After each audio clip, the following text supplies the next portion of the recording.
સ્વર્ણિમ ભારત વિરાસત અને વિકાસ શીર્ષક અંતર્ગત ગુજરાત રાજ્ય દ્વારા 76મા પ્રજાસત્તાક પર્વની ઉજવણી અંતર્ગત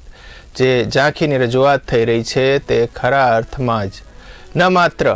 રાજ્ય કિંતુ રાષ્ટ્રની સાંસ્કૃતિક ધરોહર અને વિકાસના ભૂતપૂર્વ સંમિશ્રણને અસરકારકતાથી સાકાર કરી રહી છે।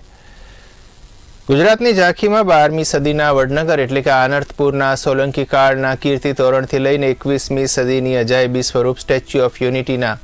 સાંસ્કૃતિક વારસાની સાથે સંરક્ષણ, ટેકનોલોજી, ઓટોમોબાઈલ અને મેન્યુફેક્ચરિંગ ક્ષેત્રે રાજ્યની આત્મનિર્ભરતાના વિવિધ વિકાસના પ્રકલ્પોનું અસરકારક નિદર્શન કરવામાં આવ્યું છે। ગુજરાતની ઝાંખીમાં પ્રારંભે સોલંકી કાળનું વડનગર સ્થિત 12મી સદીનું રાજ્યના सांस्कृतिक प्रवेश द्वार समूह कीर्ति तोरण है तो छेड़े 21मी सदी शान समूह 182 मीटर ऊंचाई धरावती सरदार पटेल विश्वनी सौथी ऊंची प्रतिमा स्टेच्यू ऑफ यूनिटी ने दर्शाववामां आवी है।